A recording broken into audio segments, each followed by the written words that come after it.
Guys, তোমাকে একটা কথা বলছি, ঠিক আছে? ব্যাপারটা হচ্ছে, যদি কোনো মানুষের বাচ্চার বা কোনো মানুষের যদি অ্যাক্সিডেন্ট হয় বা কোনো কোনো প্রবলেম আসে মেডিকেলের দিক থেকে, তাহলে কত দৌড়াদৌড়ি, কত নাচ, মানে কত ডাক্তার ডাকো, এই ডাকো, হসপিটালে নিয়ে যাও, এই ডাকো। সবার থেকে বড় কথা কি বলো তো?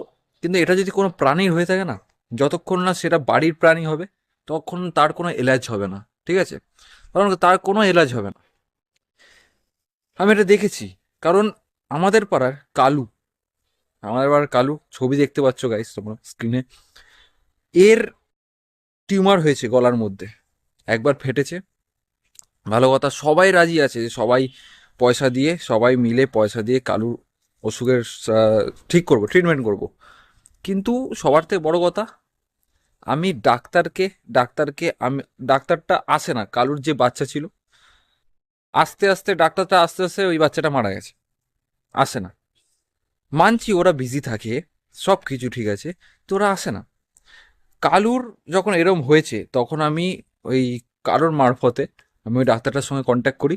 ডাক্তারটা বললো ফটো পাঠাতে, ভিডিও পাঠাতে। ভিডিও ফটো পাঠানোর পরে নো রেসপন্স, তখনও আসেনি।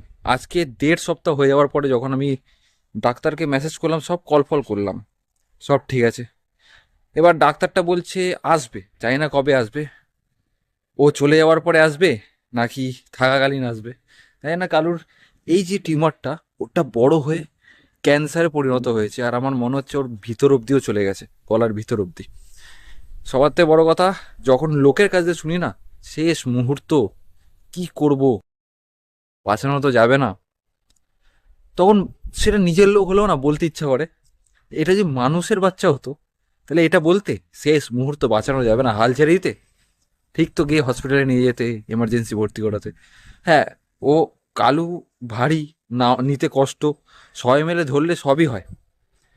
তো যাদের মেন্টালিটি এরম না গাইস, তাদেরকে একটুখানি শুধরাও। আর যারা বলে এ শেষ মুহূর্ত বাঁচাতে হবে না, আর কত খরচা করবি, তাদেরকে একটু বকো, ঠিক আছে? জানি না কালুকে বাঁচাতে পারবো কি পারবো না, তবে তোমার কাছে আপডেট দেবো। কালুটা কালুটা আমাদের বাড়ির এখানের ছোটবেলা থেকে, আমি চাই না কালু চলে যাক। গাইস, দেখা হচ্ছে নেক্সট ভিডিওতে। বাই।